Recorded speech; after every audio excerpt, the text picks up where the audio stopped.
नमस्कार, आप देख रहे हैं न्यूज़ 24। आपके साथ मैं हूं रवि ठाकुर। बिहार के एक स्कूल की सैकड़ों बेटियां आज सड़क पर हैं। ये बेटियां सड़क पर पाठशाला लगाने को मजबूर हैं, सड़क पर पढ़ाई करने को बेबस हैं। वजह है स्कूल भवन का ना होना। कुछ साल पहले तक स्कूल का भवन था भी, लेकिन स्कूल का वो भवन विकास की भेंट चढ़ गया। हाईवे के रास्ते में स्कूल आने पर स्कूल की बिल्डिंग तोड़ दी गई, लेकिन आज तक स्कूल का वो भवन दोबारा बन नहीं पाया। मजबूरन बेटियों को सड़क पर स्कूल के लिए आंदोलन शुरू करना पड़ा। ये रिपोर्ट देखिए। सड़क पर पंडाल लगा है। पंडाल के नीचे सैकड़ों की संख्या में छात्राएं मौजूद हैं। ये छात्राएं किसी स्कूल की तरह पहले प्रार्थना करती हैं, फिर क्लासरूम में पढ़ाई की तरह पंडाल के नीचे सड़क पर ही पढ़ाई करने बैठ जाती हैं।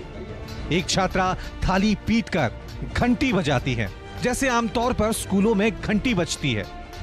इसके बाद औपचारिक तौर पर पढ़ाई शुरू होनी चाहिए थी, लेकिन बदकिस्मती देखिए, देश के इन भविष्यों के नसीब में पढ़ाई मयस्सर नहीं है।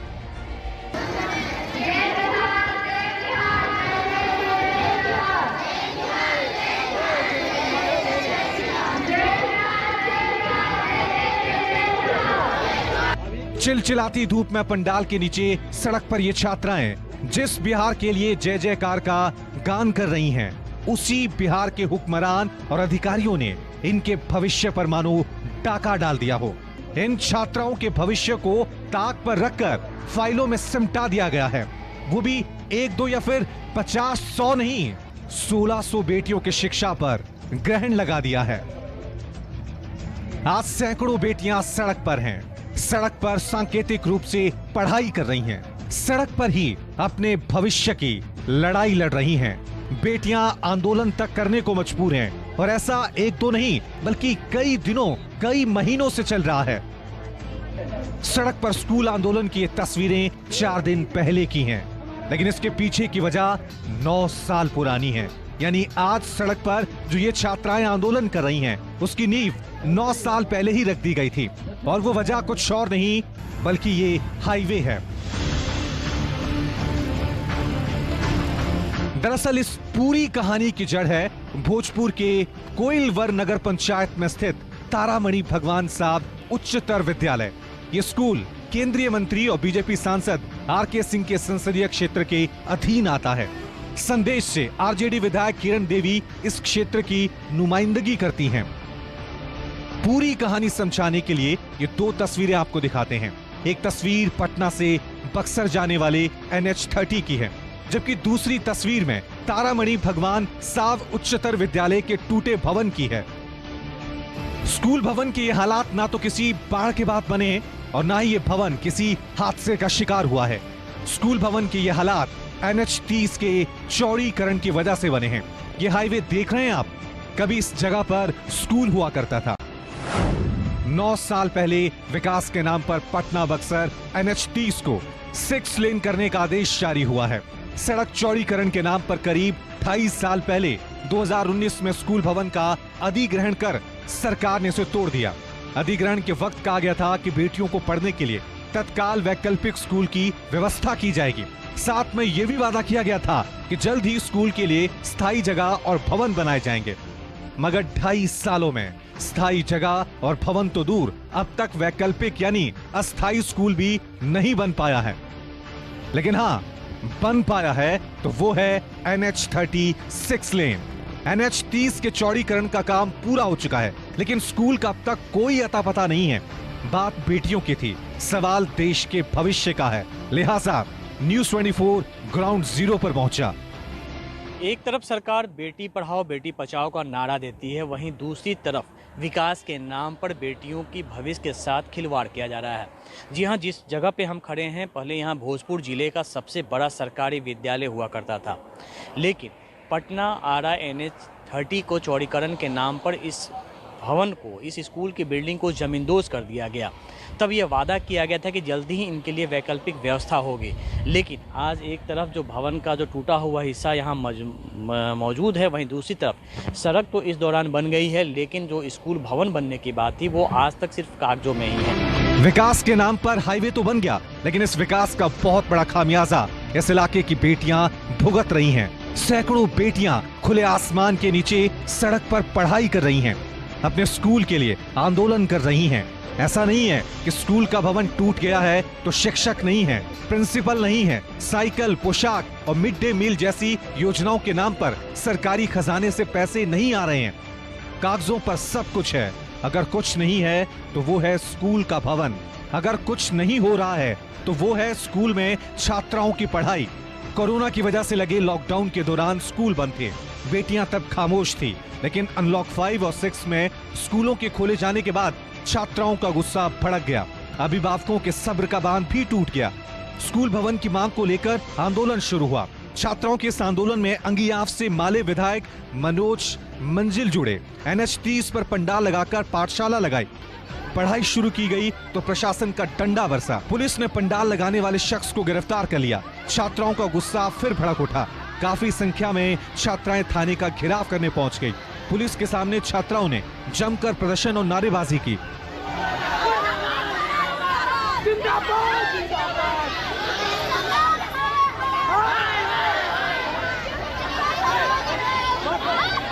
हम लोगों ने तो सड़क जाम करने नहीं, अपने स्कूल पे पढ़ने गए थे। अब हमारे शिक्षा के बीच में आपका रोड आ रहा है तो इसमें हमारी गलती नहीं है। ऐसे तो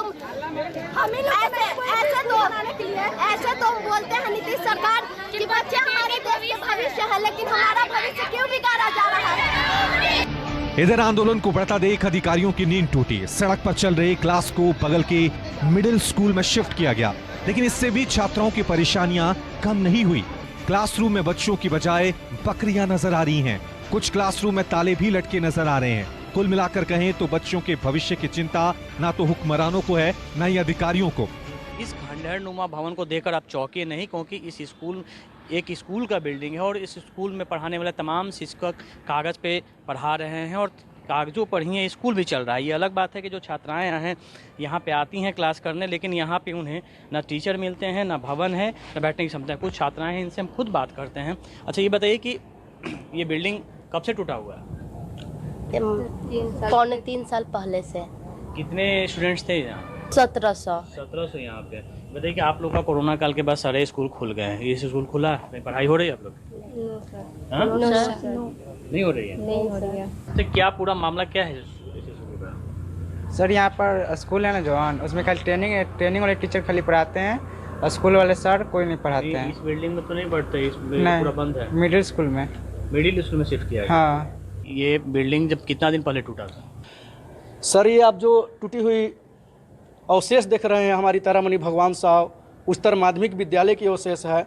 यह विगत 3 वर्ष पहले यह टूटा है और उसके बाद DM साहब हों चाहे यहाँ के कितने भी जनप्रतिनिधि हों आए गए, उन लोगों का बहुत सारा आश्वासन हम लोगों को सुनने को मिला कि यह जो है विद्यालय 1 से 2 महीना में बनकर तैयार हो जाएगा, तभी हम लोग इसके ऊपर जो है सड़क ले जाएंगे।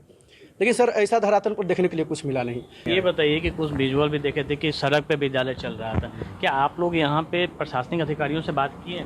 जी, क्या बात है? यहाँ पर जो स्कूल क्लास लगाया गया रोड पर, जो टूटे हुए स्कूल के पास जो रोड बना है उस पर स्कूल लगाया गया विधायक मनोज के नेतृत्व में, और करीब 1500 छात्र छात्राएं इकट्ठा हुए, क्लास दिन भर चला और तकरीबन 8 घंटा के बाद ADM महोदय और SDM साहब, यहाँ के DO जिला शिक्षा पदाधिकारी, ये तो आश्वासन 2.5 साल पहले भी मिला था कि बिल्डिंग बन जाएगा, और वो आश्वासन उनके द्वारा दिया गया। स्कूल तोड़ने का जो निर्णय था वो भी 9 साल आप बता रहे थे, 9 साल के बाद 9 साल जी हो गया। अभी तक तो ये नहीं मिला है। नहीं मिला, लेकिन उस दिन हम लोग जब कितनी पढ़ाई बाधित हो रही है, बहुत ज़्यादा बच्चों का, हमारे इलाके का बहुत से छात्र छात्राओं का भविष्य को चौपट किया जा रहा है। हालांकि छात्राओं और अभिभावकों के विरोध के बाद प्रशासन ने 12 सितंबर तक पढ़ाई के लिए वैकल्पिक व्यवस्था करने की बात कही है। वहीं कोइलवर के प्रखंड विकास अधिकारी विकास मिश्रा ने न्यूज 24 से खास बातचीत में कहा कि स्कूल के भवन निर्माण के लिए जमीन को चिन्हित कर लिया गया है। जल्द ही वहां पक्के भवन का निर्माण कार्य शुरू होगा। 2 बिंदु पे प्रशासन की तरफ से आश्वासन दिया गया। एक की वैकल्पिक क्लासरूम जो अभी चल रहा है उसकी क्षमता को बढ़ाने के लिए शेड बनाने की बात, और दूसरा कि अस्थायी स्कूल निर्माण। अस्थायी स्कूल निर्माण में फ्लड डिपार्टमेंट की ज़मीन है, उसके लिए फाइल ऑलरेडी मूव हुई है। बहुत जल्दी उसका अप्रूवल मिल जाएगा, फिर आगे जो है उसका एस्टिमेट और टेंडर वगैरह की प्रक्रिया होगी तो फिर स्कूल का निर्माण होगा। वीडियो साहब जो वादे कर रहे हैं, इस तरह के वादे 28 साल पहले भी किए गए थे। नतीजा आज तक सामने नहीं आया। सवाल है कि बेटियों के भविष्य के साथ ऐसा कब तक खिलवाड़ होता रहेगा? आखिर कब इन बच्चों को पढ़ने के लिए एक अदद स्कूल और क्लासरूम मयस्सर हो पाएगा? कैमरामैन सनी के साथ अमिताभ ओझा, भोजपुर न्यूज 24।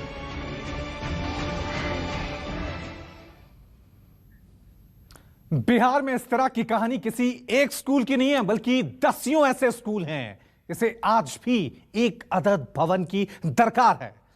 अब आपको लिए चलते हैं भारत नेपाल बॉर्डर के पास स्थित बगहा। एक ऐसा जिला है जहां पर राजकीय प्राथमिक विद्यालय तो है, खेतों के किनारे बने सड़क पर वहां पर यह विद्यालय चल रहा है। किस हालत में चल रहा है ये रिपोर्ट देखिए।